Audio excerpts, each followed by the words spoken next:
Chapter 6. Into the Depths of History.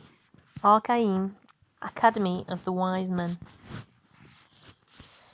In 1952, satellites sent back to the Earth photographs of several unusual circles clearly delineated on the surface of the southern Ural steppe. No one doubted that these circles had been artificially produced, though nobody could say exactly what they were. A debate was raging in both scientific and occult circles of the time as to where one should look for the original Indo-European homeland. Not without some justification, scientists posited that the many European peoples, as well as those of India, Persia, and part of Asia, could be traced back to a single source, a mystery people known as Proto-Indo-Europeans. Many researchers have dreamt of finding the remains of the land where once lived the legendary white Aryan race. Researchers have been attempting to reach the fringes of the lost ancient and precious knowledge which the ancient Aryans possessed. When excavations began in the Archaim Valley, archaeologists announced to the academic world that an ancient city dating back more than 40 centuries had been unearthed, and that it had been inhabited by people of the ancient Indo-European civilization. The researchers started calling Archaim a city, a temple, and an observatory all at the same time. Whoever is interested in the academics' hypotheses can read about them in specialized literature on the subject. I shall pass on what Anastasia's grandfather told me about Archaim. The logic of his thinking is much more accurate and intriguing than the logic underlying the scholar's specific hypotheses. He stated right off, Archaim is not a city and not a temple. The part about the observatory is true, but that's not the main thing here. Archaim is an academy. That's what it would be called today. It was in Archaim that the teachers of the wise men lived and worked. Here they engaged in research in the universe. They also determined the interrelationship of celestial bodies and their influence on man. Their tremendous discoveries were never recorded, nor did they make long speeches in public. Through their many years of research, they worked out the rites, presented them to the people, and subsequently kept track of how effective they were. They made corrections as required. They were able to sum up their lengthy researches in a brief word or two, which signified the substance of their discovery. For example, here are some very early rites, such as the Saviour of the Honey on the 14th of July, and the Saviour of the Apple, the 19th of July. People did not use any new crop apples until the Saviour of the Apple Feast, or any other gatherings of honey until the Honey Feast.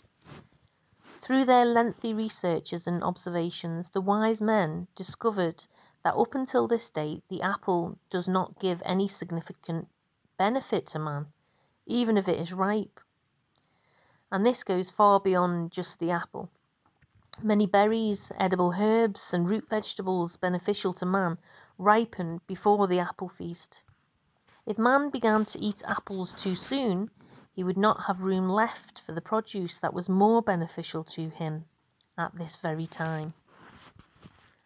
It was these wise men who discovered that the particular sequence of fruit and vegetable ripening in nature is no mere coincidence. It is this very sequence that constitutes man's divine dietary regime, which the science of the centuries to follow would be searching for in vain. Volumes of treatises could be written about how they conducted their research. The wise men, however, never compiled any and did not burden people with the task of reading them. They imparted their conclusions to people in ready-made form, in just a few words, and people believed the wise men. Their advice invariably proved true in life. Besides, there is no comparison between the Vedras wise men and their counterparts in Greece, the Egyptian priests, or today's acclaimed academic lights. The The Vedrus wise men never received any honours or rewards for their remarkable discoveries. They could not accumulate wealth or power that, say, the Egyptian priests enjoyed, and they were not given the kind of adoration showered upon many in church hierarchies today. The only thing a wise man could expect upon arriving at a certain settlement was food and any replacement clothing or footwear he might need, as well as a place where he could lay his head, though some wise men might decline the offer of shelter in favour of sleeping under the stars in the open air. Beyond that, he enjoyed the people's sincere, unfeigned respect. Over the centuries, such an arrangement ensured the selection of only the best teachers and thinkers among the people.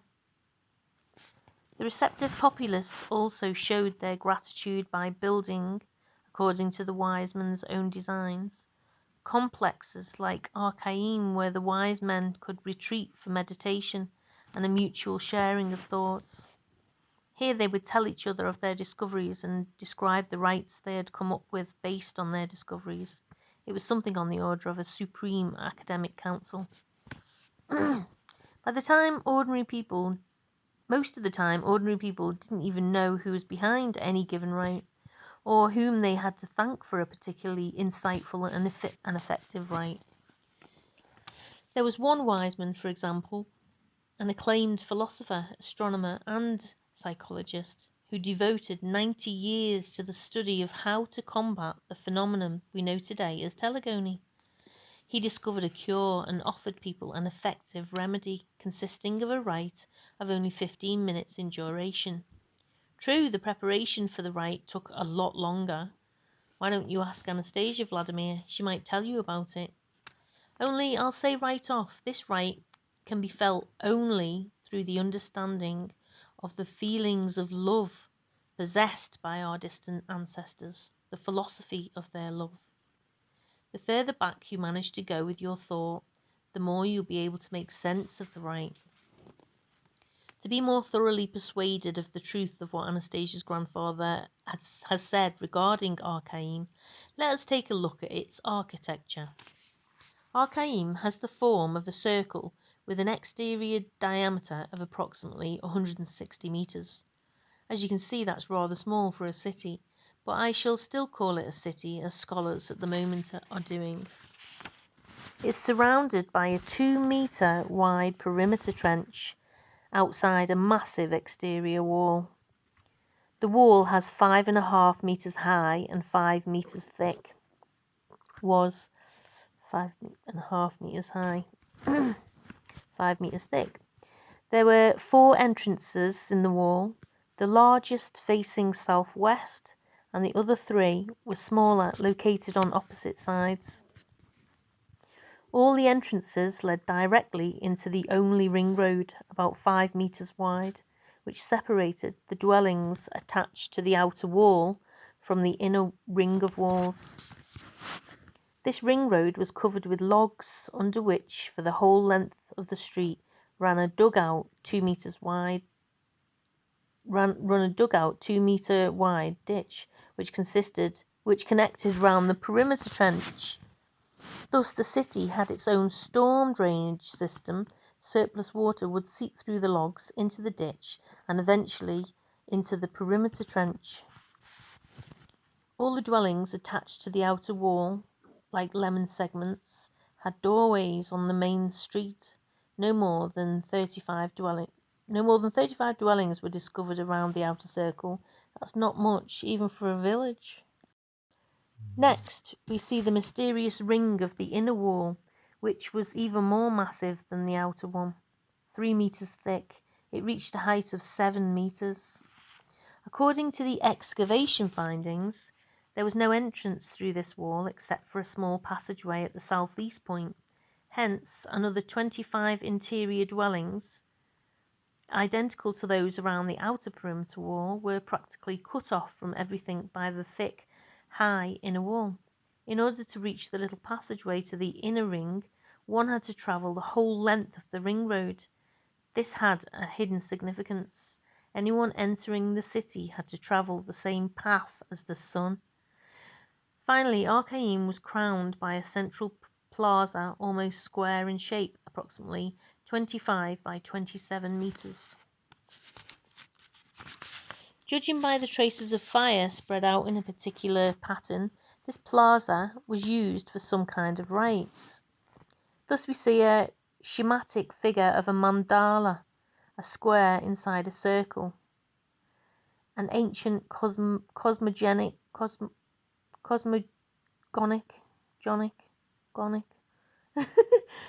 In ancient cosmogonic texts, the circle symbolizes the universe, the square, the earth, our material world. Ancient men of wisdom who had a perfect knowledge of the structure of the cosmos saw how naturally and harmoniously it was constructed. And so, in building a city, it was like recreating the universe in miniature. Archaeum was built according to a predetermined plan as a single complex whole, oriented with extreme precision to celestial bodies. The design resulting from the four entrances in Archaeum's outer wall forms a right-facing swastika, reflecting the clockwise movement of the sun. The swastika in Sanskrit, connected with good, the best success, is one of the most ancient sacred symbols. It is encountered as far back as the Upper Paleolithic period in the cultures of many of the world's peoples, including those of India, ancient Rus, China, and Egypt, as well as of the mysterious Mayan people in Central America, to name but a few. The swastika may be seen in old Orthodox icons. It is the symbol of the sun, success, happiness, and creativity. Correspondingly, a backwards, left-facing swastika symbolizes darkness and destruction, the nighttime sun of the dwellers of ancient Rus. Both swastikas were used and may be seen on ancient ornaments, in particular on the Aryan jars found all around Archaeum. This has a deep significance. Day takes the place of night, the light the place of darkness, and a new birth takes the place of death. And this is the natural order of things in the universe. Hence, in antiquity, there was no such thing as a good or bad swastika.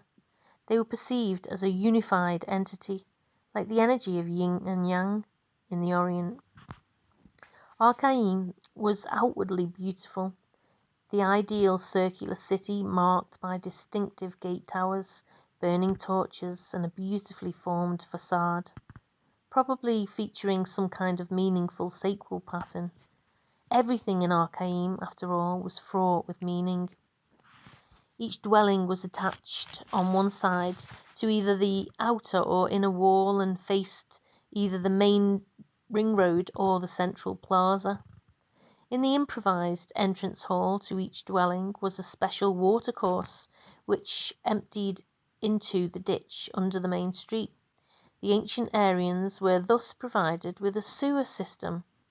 Not only that, but each dwelling had its own well, furnace, and a small cupola-shaped storage area.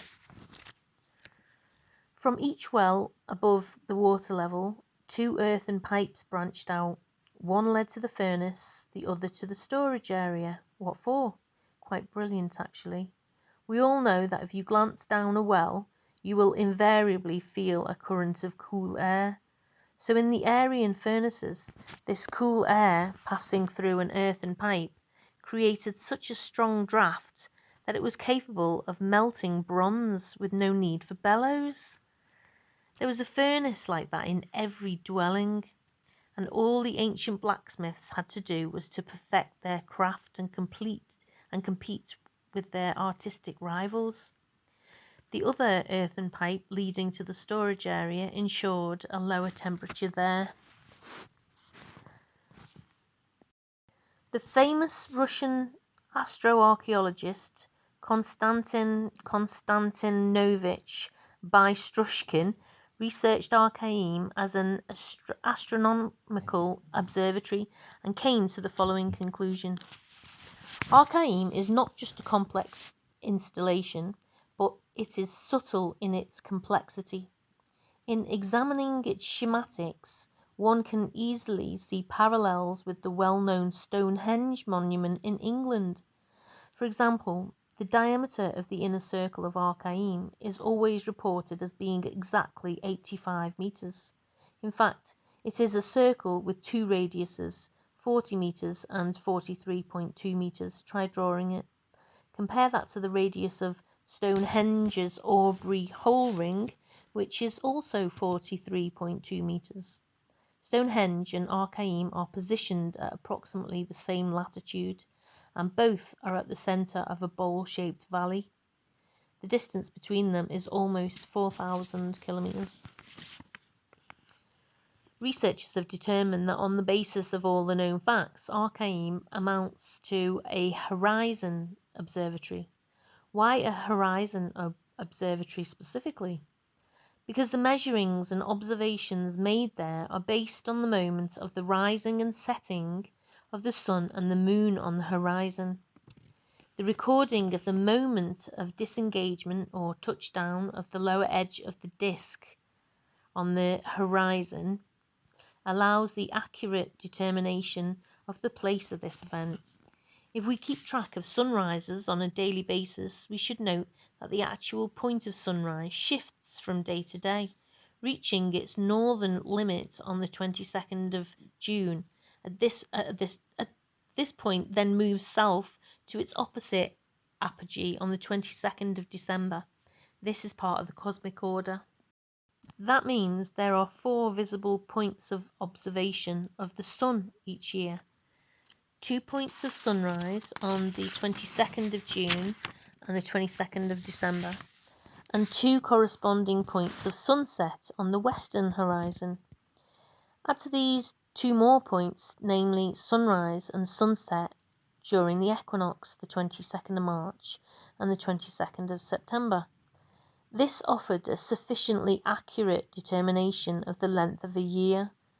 However, a year is made up of a whole host of singular events, and these can be determined with the aid of that other celestial body, namely the moon. Regardless of the complexity involved in its observation, people of old knew the laws of its movement across the Empyrean. Here are a few of them. 1. The full moon, which occurs closest to the 22nd of June, is observed at the point of the winter solstice, 22nd of December, and vice versa. 2. Lunar events can be observed near the points of the solstice on a 19-year cycle, high and low moon. As an observatory, Archaim allowed astronomers to follow the events of the moon. It is possible to note 18 astronomical events just on these huge circular walls alone. 6 of them are connected with the sun and 12 with the moon, including the high and low moon. By comparison, researchers at Stonehenge were able to identify only 15 cosmic events. In addition to information about these amazing factual events, the following data were obtained. The Archaim unit of measurement of length is 80 centimetres.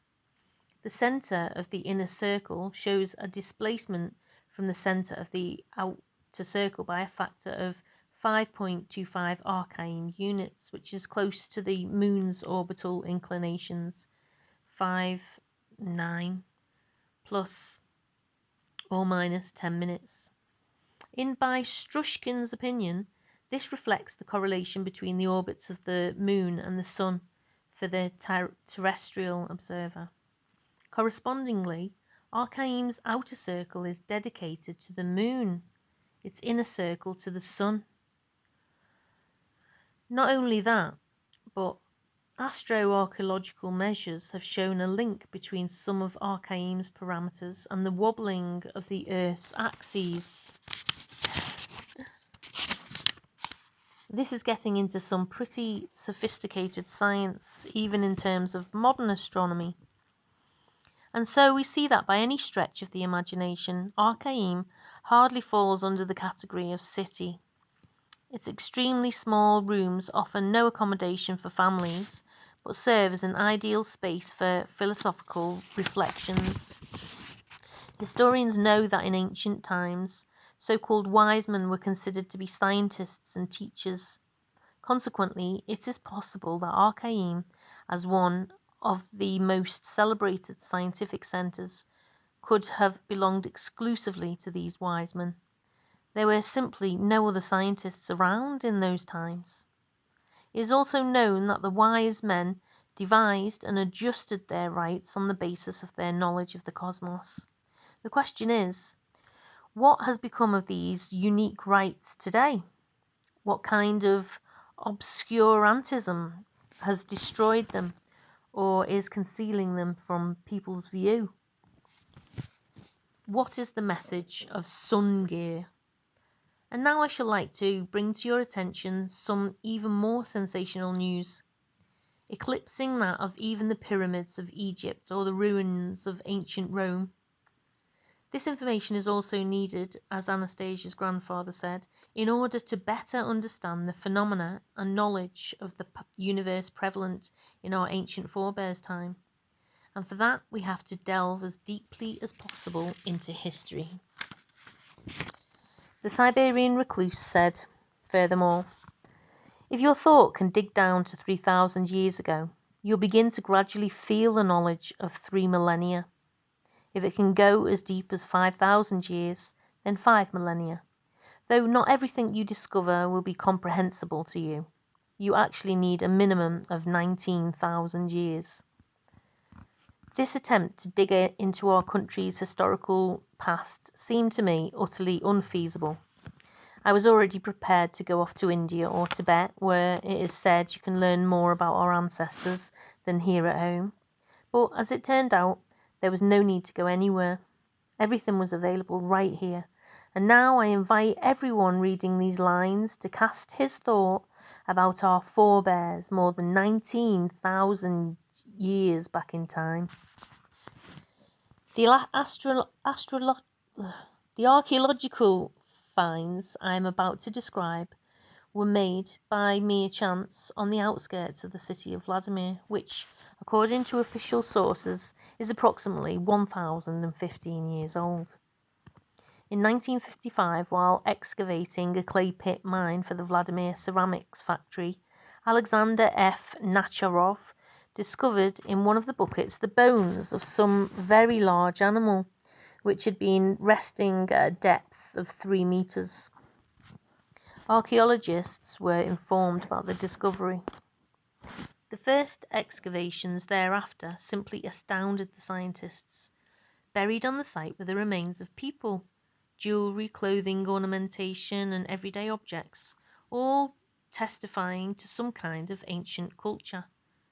Further investigation confirmed that our ancestors had arrived on the banks of the Klyazma River as early as the Old Stone Age, approximately 25,000 years ago. Now, somebody could be wondering whether they might have run about on all fours, dressed in homemade skins and carrying clubs. Not at all. The scientists were amazed by another finding. On the skeletons themselves or close by were a whole lot of jewellery and ornaments which aided in reconstructing the appearance of the clothing worn by these ancient people, something similar to either overalls or a perfectly civilized dress. The finding is such that if we are not going to relegate these remains to the category of buried extraterrestrials, then we should have to completely revise our whole historical outlook on the world. In one of its halls, the Vladimir State Museum of History and Ethnography mounted a special exhibition dedicated to these unique findings. It put out a booklet stating that the Sungir site is the most interesting archaeological monument in Russia and is known to archaeologists the world over. It has hosted a number of international scientific conferences. Sungir represents one of the northernmost settlements of ancient man in the Vladimir region on the Great Russian Plain. In terms of richness of both objects and state of preservation of such ancient remains, it has no compeer anywhere in the world. Thanks to the collaborative efforts of the archaeologists, geologists, paleontologists, and paleobotanists, we have a fairly clear picture of how people lived back then in this incredibly distant time period. Here, on the edge of a glacier, was where the tundra used to begin, dotted here and there with islands of fir, pine, birch, and alder groves. The animal world was quite diversified. According to the booklet, ancient Sungarians hunted the reindeer, wild horse, Arctic fox, wolverine, bison, brown bear, wolf, Arctic hare. They also went after the black grouse, jungle fowl, and herring gull. And of course, they hunted the mammoth, a huge animal now extinct, almost 4 meters tall and weighing 6 tons. This represented for them a much sought after trophy. Meat, skins indispensable in constructing dwellings, and tusks a solid and superb material for the preparation of both weapons and ornaments. The inventory of objects made from bone and horn is most interesting. Shaft adjusters, hoes, spearheads, arrowheads, and beads from mammoth tusks. Jewellery made from the fangs of the Arctic fox. A small silhouetted figure of a large-headed horse came to be recognised as a rare example of primitive art. This famous Sungir horse was decorated with tiny dotted ornaments and red ochre. The number of dots on the figure, a multiple of 5, testifies to the use of the quinary counting system among inhabitants of the site. A 7-base system points to the knowledge possessed by people living 25,000 years ago. It is the unique burial sites of these ancient peoples that have brought global fame to Sungir. In 1964, in a heavy layer of ochre-coloured rock, was found the skull of a woman. Lower still were the remains of an elderly man. On his chest was a pendant made from a pebble, while on his arms were 25 plate bracelets made from mammoth tusks. In addition, on the skull, all along the arms, legs and torso, almost 3,500 beads were arranged in rows. The pattern of their arrangement on the skeleton allowed scientists to reconstruct the embroidered costume of this ancient Sungarian. It was reminiscent of the fur clothing worn by the Arctic peoples today. At the bottom of the shallow grave, they discovered a knife and some kind of scraper made of flint. Just as much a treasure was the next burial site, unearthed some 5 years later. This grave contained the remains of an adult body without a skull. Beside it lay a necklace of mammoth tusk beads, a ring, and a pair of reindeer antlers. But farther back, at 65 centimetres below the upper grave, were found 2 skeletons of children. A boy of 12 or 13 and a girl between 7 and 9 had been placed in the grave in a stretched position, their heads pressed tightly against each other. Children on their way to the next world were accompanied by hunting weapons made from mammoth tusks, 11 darts, 3 daggers, and 2 spears made out of split and straightened tusks, one 2.5 meters and the other 1.5 meters long. The grave also yielded mammoth tusk rods, very expressive figurines of a horse and a mammoth, discs carved of an apparently ceremonial nature and connected with the worship of the sun and the moon.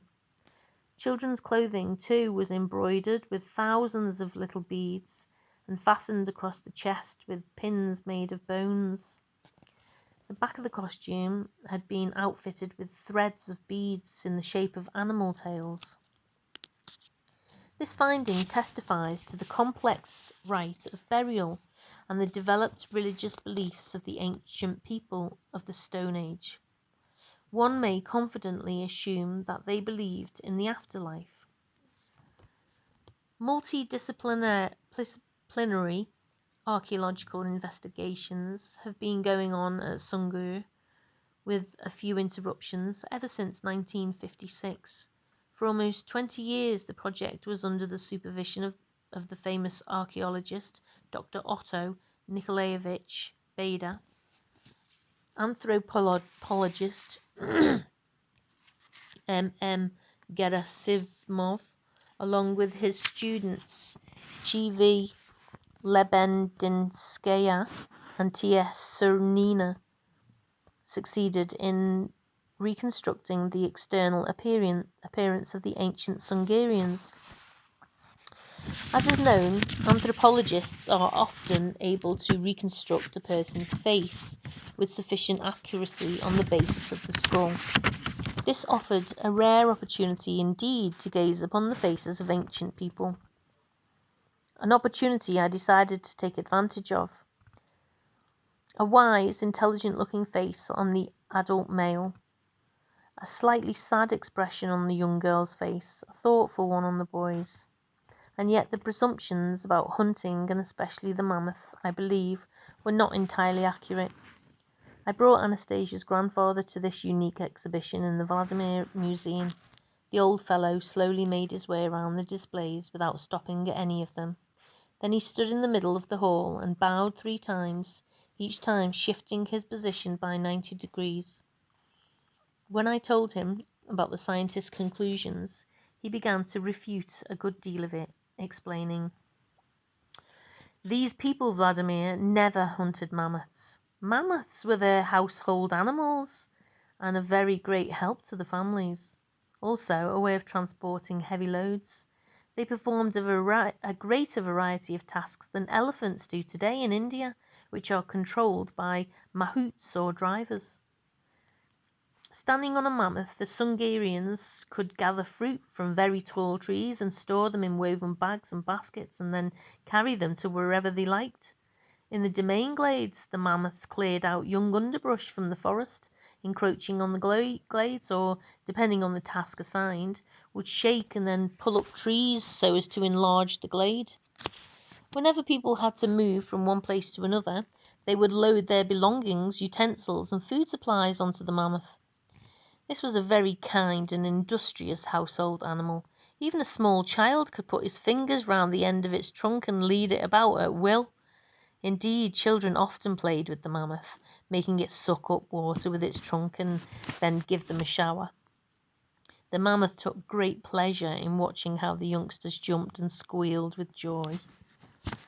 The mammoth was especially delighted too when his wool was combed out and removed by a special rake-like instrument. A man would wash the wool, dry it, and then use it for his own purposes, for example, in making a bed. There was absolutely no need for these people to hunt the mammoth. This can be deduced just from the information available in the booklet, which contains quite a few contradictory statements. Why contradictory? Think about it. They list all sorts of wild game, which could easily be caught in sufficient numbers with the aid of special traps. If a man killed a mammoth, which weighs 6 tons, he could not possibly eat all its meat right off. But what if there were a whole lot of people? There couldn't have been that many. Back in those times, people didn't live packed tightly together the way they do now in cities or towns. Each family tribe had its own lands. Each family had their own territory, their own home. On an area of 3 square kilometers might be living fewer than 100 people. Even collectively, they couldn't eat a 6-ton mammoth in just a few days, even if they didn't consume anything but meat during that time. The rotting meat would start to decompose and attract a huge number of insects. It could have started an epidemic. But maybe they invited people from other territories to some kind of feast. What sense would there be in travelling several hundred kilometres just to eat meat which there was enough of at home. But if you say the mammoth's decomposing carcass could run the risk of provoking an epidemic, the very same threat could be posed by a household mammoth when he died. Vladimir, a mammoth would never die in the family surroundings. When it got old and felt death approaching, it would walk a little ways from the house and trumpet 3 times before heading off to a cemetery for mammoths where it died. You should have known that yourself, as that is what wild elephants do in India today. Before they die, they trumpet and then leave the herd. So that means we have a very good understanding of how the ancient people fed themselves. Yes, that's right. Attempt to justify your current barbarity in regard to the treatment of animals. Back into history, the fewer people you'll encounter eating meat. They had a sufficient of growing things to sustain themselves. As for animals, what the animals themselves gave to man, milk and eggs, for example. Meat could have been harmful to the stomachs of the first people. Another argument in favour of the premise that hunting was not a basic source of food for primitive people is its illogicality by comparison with other ways of obtaining food. What other ways? From tame, domesticated animals. Picture to yourself a man whose household includes a female mammoth, a cow, and a goat, all of which can be milked, yielding a daily supply of top quality fresh produce. This man's household also includes domesticated fowl, a goose, a duck, a chicken, all of which provide eggs with very little effort on his part. He has the opportunity of gathering honey and pollen from bees, and a great many root vegetables and edible herbs are also at hand. Then all of a sudden it appears as though the man is going out of his mind. He kills all his domestic animals, which, apart from everything else, have also been guarding him when he's asleep, eats them, and begins hunting for wild game, thereby putting himself in danger without guaranteeing himself and his family a regular supply of fresh produce. In place of friendly surroundings and the love expressed to him by his household animals, he ends up with nothing but an aggressive environment in which it is virtually impossible, one might say, for his household to survive. But did the first people really begin right off to domesticate and train their animals? Maybe that came along at a later period. There would have been no later period for man if he had taken an aggressive stance from the start. You must be acquainted, after all, Vladimir, with situations where an infant alone in the forest may be fed even by carnivorous wolves. And the very same forest where a pack of wolves could tear an adult to pieces. What would account for the discrepancy in their attitude toward man? I really can't say. Because in the first instance, the infant man has no aggression, while in the second we have aggression and fear which create unease in the surrounding environment. The first people had no sense of fear or aggression. It was love that was dominant in them, along with a genuine interest in the world around them.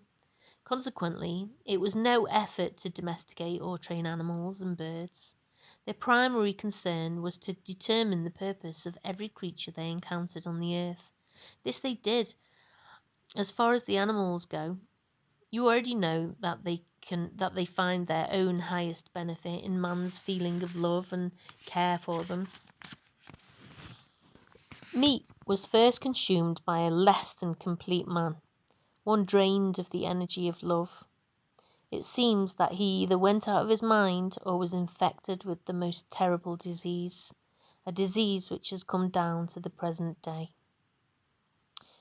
But what connection can there be between love and man's first consumption of meat? There is a direct connection. A man living in love is incapable of killing. Possibly, but can you determine why these children died 25,000 years ago? Why were they buried in such an unusual manner, head to head like that? I could tell you, of course, but it would be a very long story. Besides, it is not important for you to know why they were overcome by death, but for what purpose? For what purpose? There you go again, Vladimir, constantly asking questions, too lazy to think for yourself.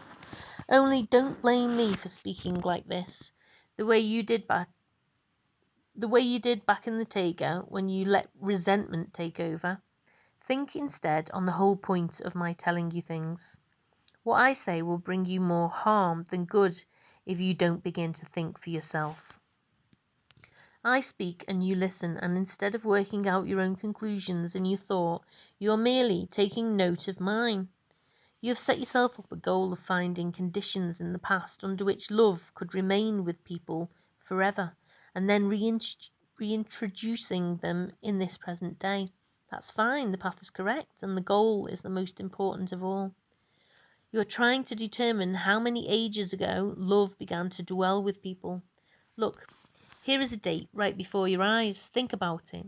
Right in front of you lie 2 child skeletons. Their death at such a young age is meaningless unless people can realise what important information is concealed in their burial. Their death will acquire meaning if you retrieve this information right now. I didn't resent the old fellow for his remark on my laziness of mind. I had long realised that he was using some kind of methods of his own, trying again and again to teach me how to control my thoughts by alternative means. But I, after all, did not go through the same school as they, training their thought from childhood. I went to an ordinary school, which quite possibly serves to do the opposite, to switch thought off. So here I am standing in front of these child skeletons, straining myself mentally, without being able to grasp how I could look on them and learn at least something about the love that existed 25,000 years ago, if it existed at all at that time. It did exist, the old fellow suddenly said. What made you decide that? There's not a word about love on the museum signs. Not a word, but so what? Look carefully. Judging by the skeletons, these are children. The boy is 12 and a half, the girl, she's 8. On their skeletons are hundreds of bone beads. On the basis of their arrangement, your scientists have determined what kind of clothing the children were wearing. But is that all the bone beads can tell us? What else can they tell us? That their parents, Vladimir, loved these children very much. They loved their children and they loved each other. Only loving parents could get involved in such time-consuming ornamentation of their children's clothing.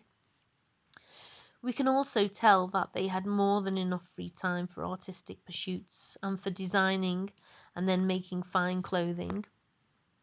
Note that the objects found in the grave included absolutely no weapons capable of killing. What about the darts? Aren't those weapons?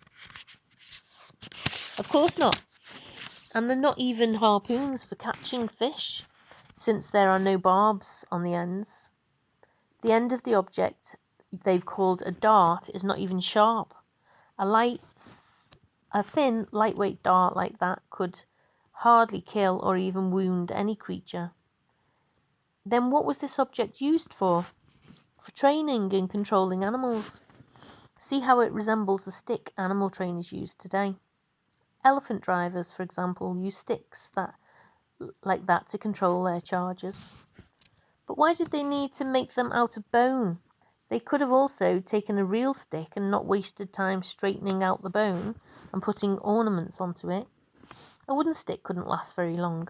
Animals, on the other hand, get accustomed to a single object, its shape and even the smell it acquires from contact from the master's hand. Right then, everything you say sounds rather convincing, but there are other objects which resemble arrowheads, and arrows are meant for killing. In the case of these specific people, who are not of the very earliest period of human life on the earth, arrows were intended for scaring away carnivorous beasts when they attacked. There are also some objects that look like hoes. These indeed were instruments for planting seeds and digging up roots. But the jewellery, look, this necklace is made from fangs of an Arctic fox, and scientists assume that the clothing was made from leather, so they killed animals after all. Your scientists are right about their clothing being made of leather, but there was absolutely no need to kill any animal for this purpose. There were reptiles which shed their old skin on a regular basis. Reptiles might die for some reason, and then ants would eat out their insides, leaving the skin untouched, which turned out to be very useful for making clothing. Given such circumstances, it would be silly to waste time on killing an animal, cutting up the carcass, processing and drying the skin or softening it. What for? Since it was possible to acquire a ready-made skin in an ideal condition. In the divine nature, all man's needs have been provided for in advance. As for the necklace from a fox's fang, it was a lot simpler to take them from a skeleton already worked over and dried by nature. At this point, I'm going to interrupt for a moment Anastasia's grandfather's account about the archaeologist's unique findings. In the booklet put out by the Vladimir State Museum, there are drawings showing two exhibit halls, the Sungir Architectural Park and the Sungir Museum Complex. It mentions that international conferences have been organised around these unique findings. However, I would not advise any great haste to visit the excavation site of this ancient civilization. There are no actual pavilions on the site, only the remains of unfinished construction, and the archaeological work is not proceeding at an intensive pace. The state has no funds for such important projects. They are going ahead, one might say, thanks to the level of enthusiasm both of the scientists involved and of the local authorities. I arrived at this unique place on a weekend. In one of the pits I saw two men taking soil samples from the side of the pit and carefully placing them into plastic bags. They turned out to be workers from the State Archaeological Institute. They confirmed that Sungir is considered the richest archaeological site for the study of ancient man anywhere in the world. The Vladimir Museum exhibition is the only one of its kind in Russia. They said that tourists sometimes visited the Sungir excavation site, but mainly tourists from Japan, since there is an even fuller exhibition in Sungir at the Tokyo National Archaeological Museum. It seemed pretty strange that the people in the land of the rising sun show more respect to our ancient forebears, living on our country's territory, than we do ourselves. Thank you, Japanese friends, for protecting the culture of our joint forebears. We talk about Russia's lofty mission, about spirituality and the need to support the national image. But what support can we talk about if foreign tourists see our relationship to history through their own eyes? Well, the only thing we can do is hope that possibly our more civilized descendants will learn what secrets still remain to be discovered in Sungir. I managed to find out that 25,000 years ago our forebears were civilized people who knew how to love passionately and preserve love forever. A family-centred society.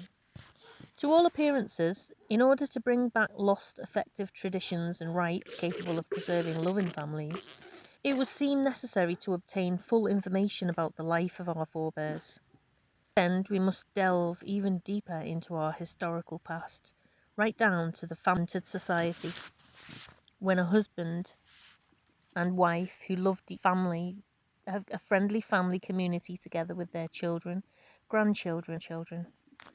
In today's world, a husband and wife simply cannot hold on to closest relatives, their children.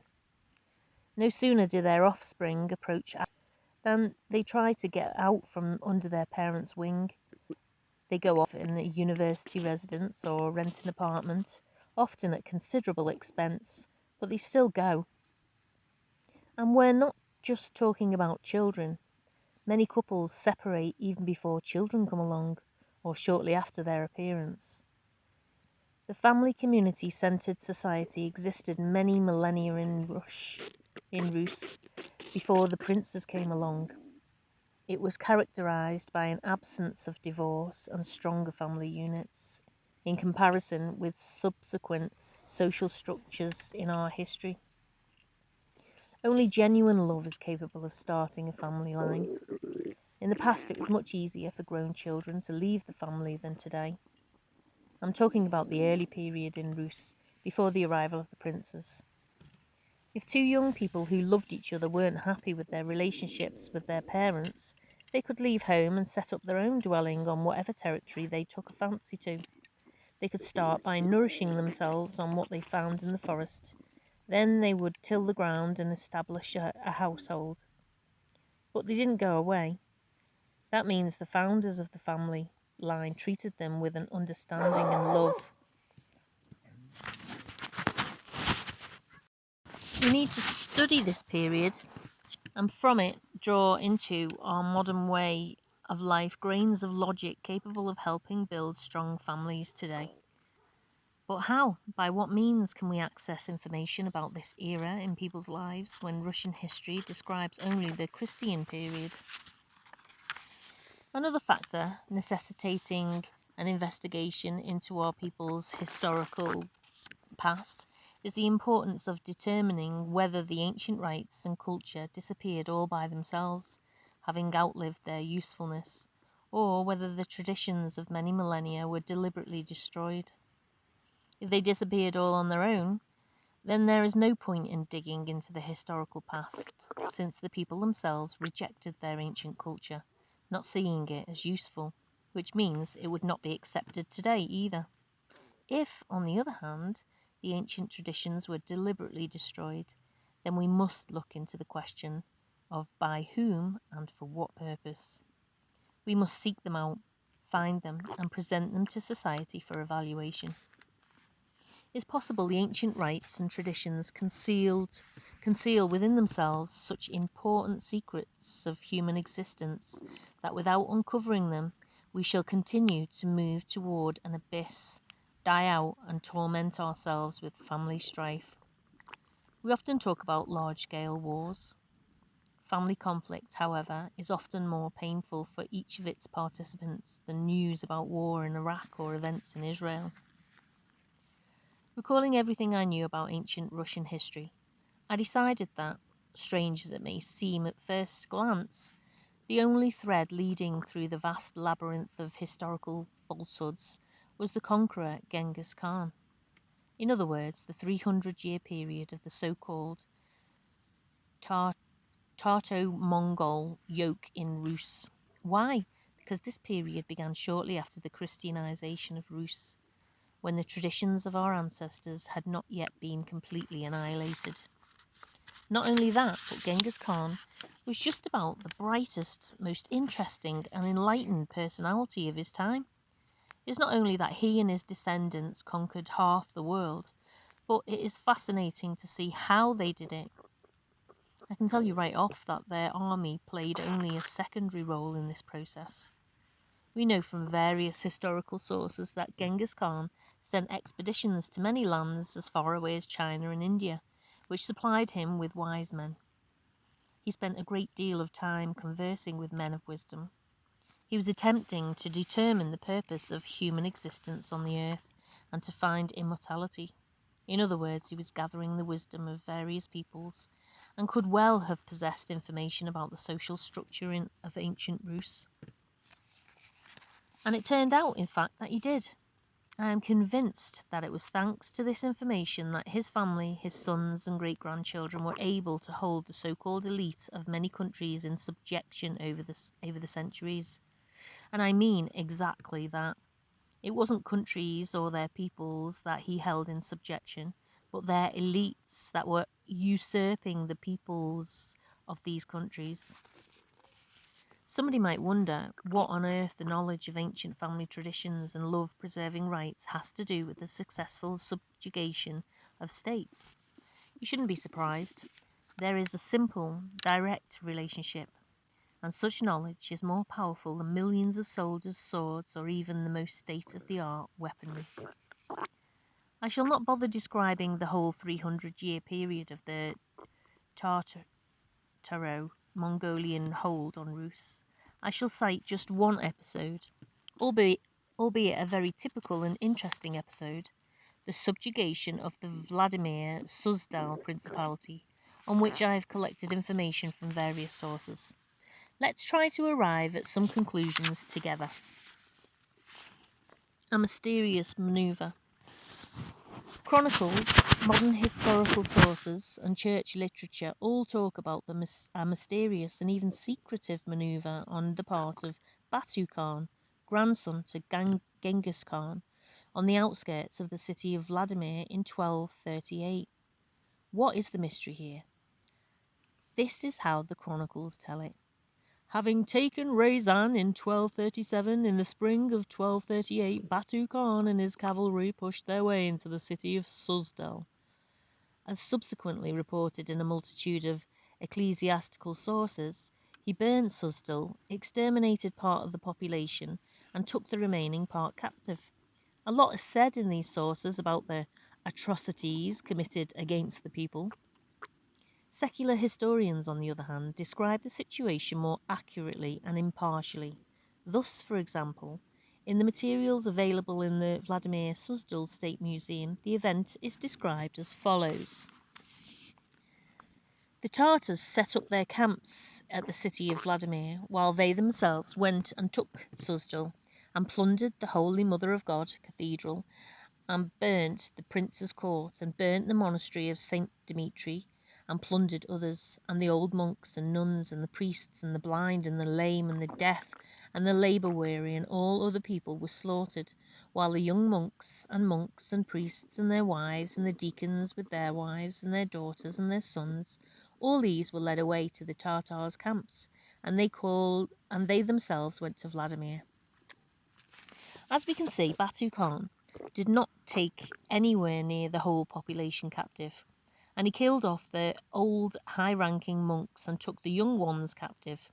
He didn't burn and plunder the whole city, but only the prince's residence, along with Suzdal's churches and monasteries. And now let us try to solve a super-historical mystery. Why, as the document says, did the Tatars set up their camps at the city of Vladimir while they themselves went and took Suzdal? Any military historian, as indeed any modern army commander, will tell you that this manoeuvre completely goes against standard military tactics. To establish a camp under the walls of a major fortified city and then leave it and move one's troops to a smaller target, that is tantamount to suicide. The distance between the cities of Vladimir and Suzdal at the time was equivalent to 35 kilometres. With the roads rendered impassable by the spring rains, it was a good day's journey on horseback. The taking of Suzdal required a minimum of several more days, and then a day's journey back. It wouldn't have taken any more than a day for the soldiers defending Vladimir to go out of their fortified city on a foray and rout the defenceless enemy camp. All they had to do was seize the spare horses, the spare quivers of arrows, the supplies, the wall-storming ladders and stone-throwing devices, and they would have shorn the enemy not only of the possibility of launching an attack on them, but of their battle readiness in general. But they never went out. Why not? Perhaps they didn't know that Batu Khan's troops had left the camp. But they knew. They could have easily seen that from their battlements. Besides, their scouts could have reported it. Possibly Batu Khan's forces were in such great numbers that more than enough guards had been left behind to repel an attack on the camp. This is the way historians initially explained it. They said the Golden Horde's troops numbered almost 1 million. Then they changed their minds and reduced their estimate to 130,000. Some even to a few as 30,000. Naturally, it is tempting to explain one's defeat by citing the enemy's significantly superior numbers. More objective scholars have begun to say that moving a 1 million-strong army at that time was an absolute impossibility. 1 million swordsmen together with equipment would mean 3 million horses. If a herd like that were kept in one place, even in the summertime, they would die of hunger, since the grass all around would be trampled down, and in the wintertime no amount of feed supplies would be enough. So the figure was reduced to either 130,000 or 30,000. A humiliating figure indeed. With a scant 130,000 men, Batu Khan quietly went about conquering Russian principalities and whole countries too. But even this figure is inflated. To subjugate the Russian princes of that time using the knowledge left by Genghis Khan and to his descendants, there was simply no need for even a 50,000 strong army. All that was required was knowledge on the way of life of the Russian people, Russian families, and the proper strategy based on such knowledge. After setting up camp at the city of Vladimir, Batu Khan did not go with the whole army to Suzdal, but sent a small detachment to take it.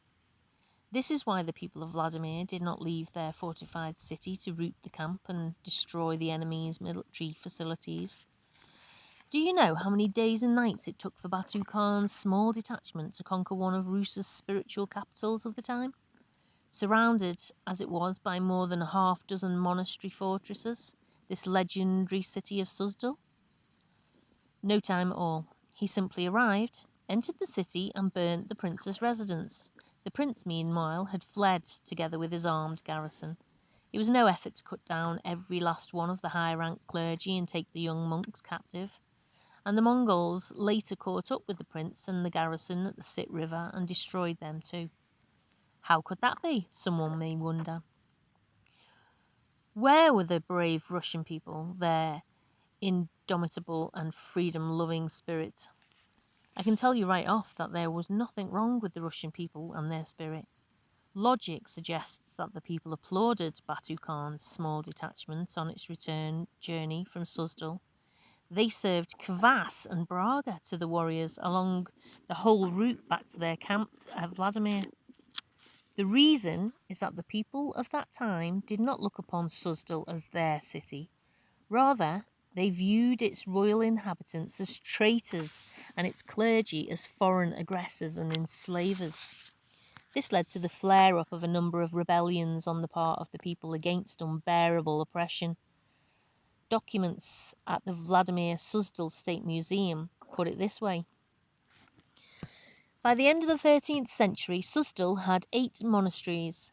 Founded by the princes and representatives of the Christian religion, they played a major role in assimilating new territories and served as fortresses in the event of enemy aggression. In the late 15th and early 16th centuries, the church owned a third of the best lands in the country and was endeavouring to subjugate the power of the Grand Princes to itself. From the end of the 15th century on, the state made repeated attempts to limit the land holdings of monasteries and churches, along with attempts at secularization, in other words, complete eradication. The question of land provoked 2 ideological tendencies within the church, Josephism and the non-possessors movement. The first defended the monastery's property interests, while the second emphasised the idea of inner self-perfection and condemned the monastery's acquisitive pursuits. The ideological leader of the Josephites was Father Joseph, abbot of the Volokolamsky monastery, while the non-possessors movement was championed by a monk of the Kirillo-Belozersky monastery, Nil Sorsky. The monasteries and clergy of Suzdal, as major landholders, came down solidly on the sides of the Josephites. However, in the 16th century, the authority of the Grand Princes did not manage to carry out its intended secularization of the Church's wealthy landholdings, which continued to increase even though on a limited scale. Quite a trick. A third of Russian lands ended up in the hands of the Constantinople-derived clergy and its puppets. Monasteries were transformed into large-scale slave owners. And it wasn't the monks who tilled the ground and raised cattle, but the peasant serfs. The princes were already trying to reclaim part of the country they had lost, but that was by no means easy. And just how was this enriching the souls of the peasants, whose primordial family lands had now become monasterial property at one fell swoop? What was offered to people in exchange for their centuries-old traditions and rites, which were now labelled barbarian? The same archival documents show what happened here. Fees and penalties imposed on the peasant serfs of the Pokrovsky nunnery in 1653. From each household, 2 altons, a chicken, and lamb's wool from the first shearing. An alton was a medieval coin worth 3 kopecks. A kopek is worth 1/100th of a ruble.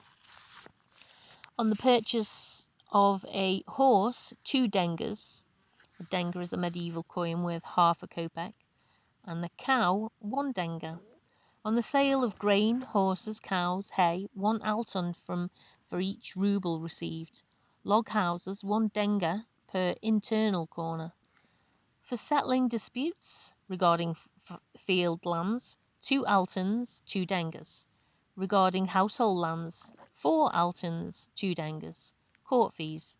For travel to the site of a dispute, 1 denga per verst. Verst is an old Russian measurement of length approximately equivalent to 1 kilometre. For travel in case of acquittal, 2 dengas per verst. From the guilty party, 1 alton for each ruble assessed. From the vindicated party, 7 altons, 2 dengas. For taking an oath, 4 altons, 2 dengas. Wedding fees. From the groom, 3 altons, 2 dengas. From the bride for a table, 2 altons, 2 dengas. From a groom from outside the district, 2 grivnas. A grivna is an old Russian coin worth 10 kopecks. From holiday beer making for weddings or funerals, 1 bucket of beer. Penalties for alcohol distillation for one's self without a permit or for sale, 5 rubles, a beating with a cane and arrest. For consumption of wine except on holidays, 8 altons, 2 dengas and a beating with a cane. And here's a description of the property of the highest ranking church official. List of people and property belonging to Metropolitan Hilarion. 16 elders, 6 overseers in charge of properties, 66 personal bodyguards, 23 servants, 25 singers, 2 sextons, 13 bell ringers, 59 craftsmen and labourers, in total 180 persons. Weaponry numbering 93 pieces, silver dishes weighing 1 pood. Pood rhymes with food, an old Russian unit of mass approximately equivalent to 16.4 kilograms. A pood was divided into 40 funt pounds. 20 pounds pewter dishes weighing more than 16 poods, 112 horses belonging to the Metropolitan Horse Farm, 5 carriages, 8 sleighs and chariots, and 147 books. From the inventory of the Metropolitan's household in 1701. A most extraordinary document. It is free of any kind of historical inaccuracies. It simply provides an impartial inventory of the Metropolitan's household property. However, it also begs a great many questions. What kind of properties did the Metropolitan have that required the services of 6 overseers? Why a whole 23 servants for 1 man? And were the 93 pieces of weaponry also intended for the conducting of church rites?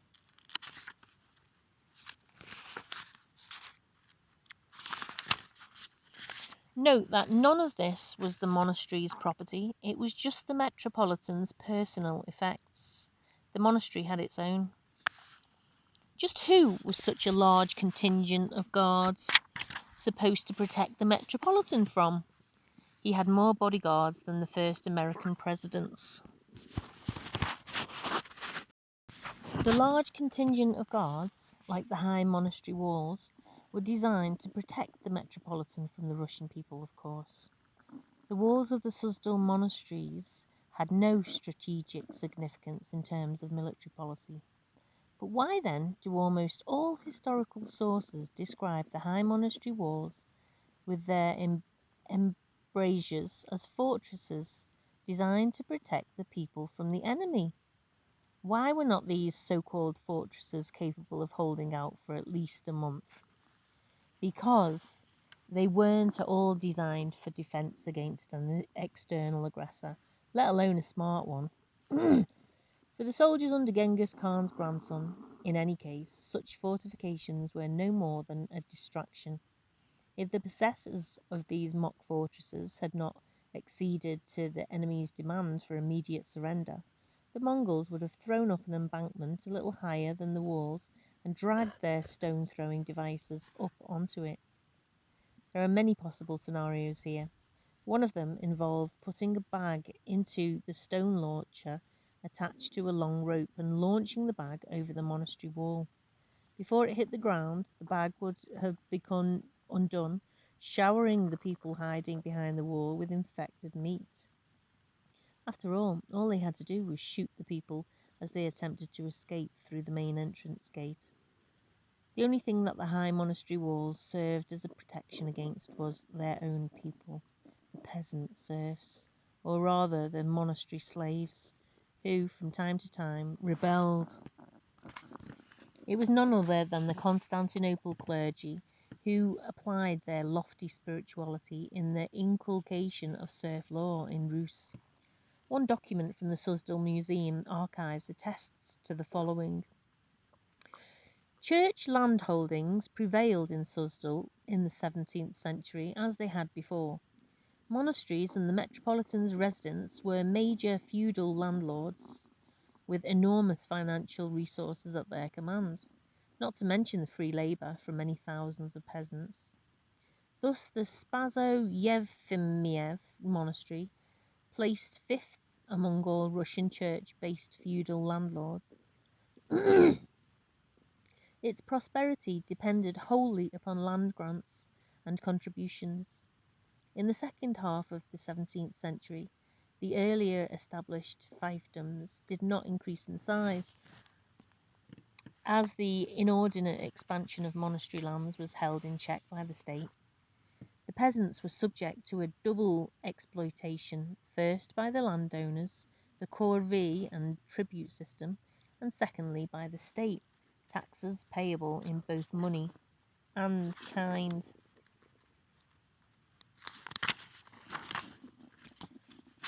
Or take this quote from a similar document on the history of the Sviato-Pokrovsky nunnery. The full and free life enjoyed by the nuns was made possible by the labours of peasant serfs and the enormous staff of servants. The landholdings of the Povrotsky nunnery grew, thanks to rich donations and grants on the part of Russia's most elite families, including princes and tsars. So there we have it, more lands, more serfs and more wealth. But let us return to the 13th century. What then actually happened with the arrival of Batu Khan's detachment at Suzdal? And where do traditions and love enter the picture? The population of Suzdal at that time was fewer than 4,000 inhabitants. It consisted mainly of the prince's armed garrison and servants, craftsmen and clergy with their host of unpaid servants, hiding from people behind the monastery walls. All around Suzdal and Vladimir lived tens of thousands of peasant families, who were the only ones capable of worthily resisting an aggressor. But they didn't do this. They didn't rise up in arms. They didn't go to the monastery walls to protect the clergy. To put it simply, they hated the clergy. Note that they didn't hate God, only their oppressors. The people loved and revered God. It was for this reason that the people didn't rise to the defence of the city of Vladimir. Batu Khan waited 6 days before storming Vladimir. He waited until the news spread that it wasn't the people he was taking captive, but their enslavers. He waited and took the well-fortified city in a single day. It was to this end that he made the foray against Suzdal. The foray was of no military importance, but it served to deprive the authorities of support from the populace at large. And then what did the Mongols do? Realising that they could find no better overseers and tax collectors than the princes in collaboration with the clergy, they began to issue the princes licenses to govern and the right to collect taxes from the Russian people, a portion of which was to be handed over to the horde. Many monasteries were exempted from taxation. All of this is confirmed by specific documents. just so people don't go pointing the finger at me or the scientists or secular historians. Let us turn directly to literature from the church itself. There is a far decent historical book published by the Sviato-Pokrovsky Nunnery and the Blessing of Evlogi, Archbishop of Vladimir and Suzdal, which states, Saint Theodore and the first Bishop of Suzdal was from a Greek family. He arrived in Rus in 987 in the entourage accompanying Saint Michael from Constantinople. Saint Michael baptized Grand Prince Vladimir at Korsun and subsequently became the first metropolitan of Kiev. After the baptism of the Kievians in 988, the prince, who had been accorded apostolic status, travelled around the Russian cities together with his sons and Saint Michael on a zealous proselytizing campaign. Bishoprics were established in Chernigov, Belgorod, Pereyaslavl, Novgorod, and Vladimir Volynsky. As can be seen from these reports, as well as from other sources, foreign ideologists were descending upon Rus en masse. Complete with hired bodyguards and the prince's own contingent, they began to travel around the Russian cities, breaking down foundations that had been in place for millennia, planting an ideology profitable to the church and government of the day, and establishing foreigners in charge of cities. Many historical documents testify to how the people resisted, though it appears they were poorly organised and they did not expect treason on the part of their own prince. It was this treason that was largely responsible for the massive foreign invasion that befell Rus. The saddest part was that it was done in the name of God. What an incredible sacrilege. What if Prince Vladimir and the bishops from Constantinople actually believed sincerely in Christ's commandments? But subsequent events show that their real masters were the exact opposite of God. They were the servants of this opposite, with the advanced ability to manipulate the people, to subjugate to themselves their spirit and their will.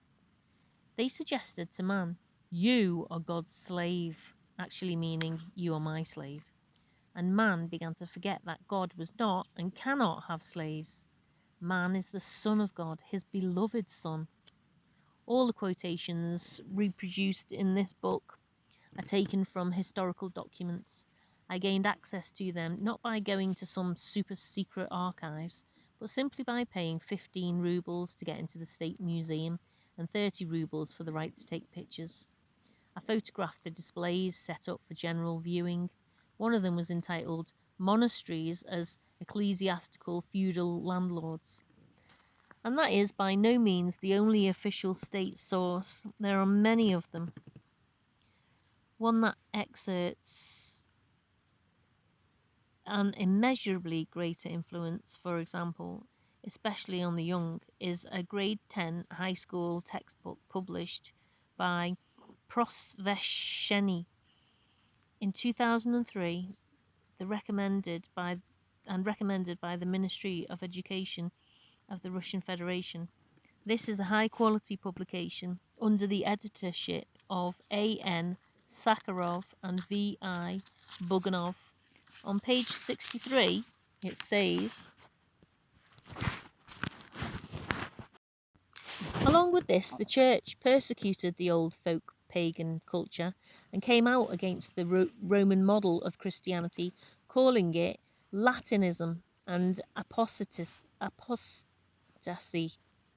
This damaged Russia's relations with countries confessing the Catholic faith, contributed to Russia's isolation from Western European culture. Church facilities introduced slave labour. Some clerics and monasteries engaged in usury to people. There were cases where prominent politicians active in the church took part in political machinations.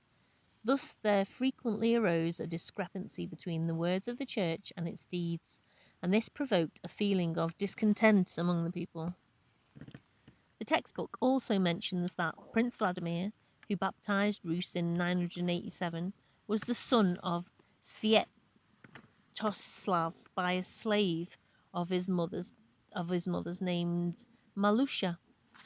Consequently, he was accorded a secondary ranking among the prince's sons. It further states, Vladimir spent more than 2 years in foreign parts, and when he was approaching Novgorod, he had with him a strong Varangian contingent. He quickly took control of Novgorod and began preparing for his trek south. Along the way, Vladimir conquered Polotsk, where he killed and the reigning Varangian prince Rogvolod and his sons, raping Rogvolod's daughter Rognida and forcibly taking her to wife. The textbook goes on to describe how the Kievan prince Yaropolk, Vladimir's brother, came to negotiate with him. No sooner had he entered the hall than Vladimir's bodyguards ran their swords through him. We also read an account of the baptism and the imposition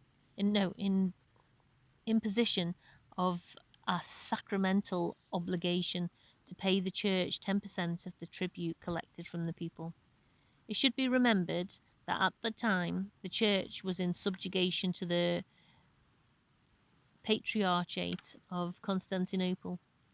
Russia still did not have its own patriarch, which means that 10% of the tribute money collected from the Russian people was at the disposal of Constantinople.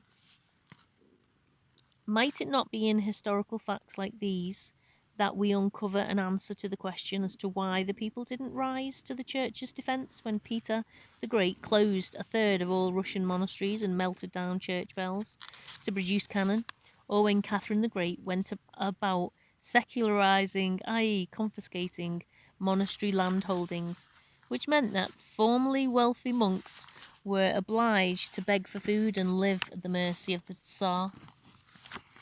Or when the Bolsheviks started killing clerics and blowing up churches, why some of the people themselves participate in the plunder of church property. My remarks on the subject of the church are based on historical facts and documents. I have resolved to call upon sensibly minded members of the church hierarchy and its wise elders, who I am sure are out there, to transform the modern church into a high spiritual institution, one capable of helping society escape from its economic and spiritual crisis. Love and the state's military preparedness.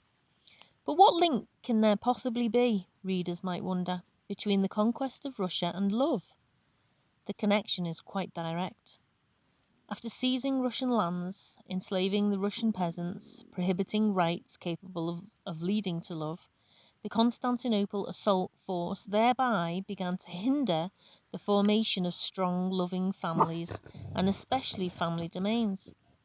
This meant, in effect, the immediate imposition of serf law. Love among slaves, as a rule, is a most unhappy love. In order for the feeling of love ignited in young people to be preserved, one's own space is required. If it's not there, love, as a rule, vanishes. And what space could be possessed by slaves? None at all. Let's think.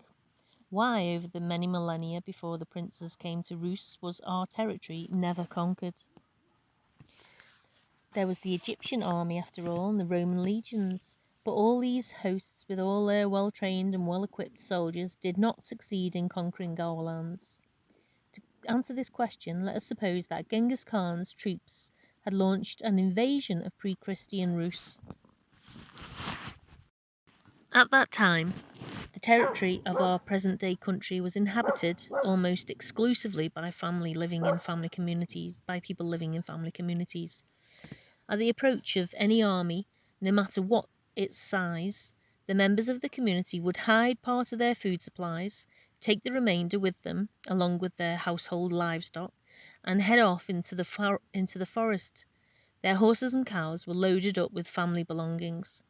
An invading army could move into a territory only so far as the provisions they carried with them allowed.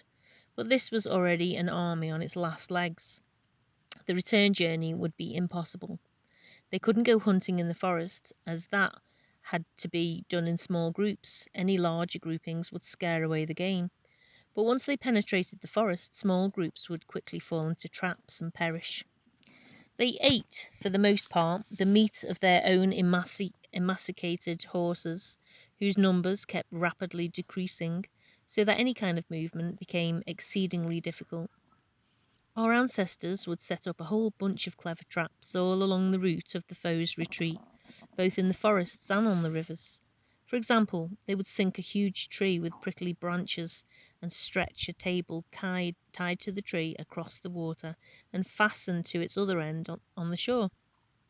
Whenever a boat approached the spot, the tree would float to the surface and catch the side of the boat with its branches, and then sink again, overturning the boat in the process.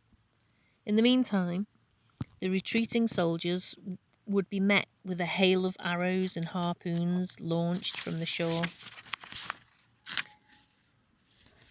But when the retreating soldiers stepped out on the bank, after gathering together the rest of the troops that had been spread out along the flotilla, there was nobody to be seen. The people annihilated any enemy that invaded their motherland. After all, they had something worth protecting. This was no abstract motherland defined only by a beautiful word, with not even a clump of native soil to back it up. They had their own family land, the same land that their ancestors had called home, and now it was where they lived along with their families, children, grandchildren, and great-grandchildren. And there was love in their families, and they protected their dear mothers, fathers, and children. They protected their love, and that was why they could not be conquered. End of chapter 6.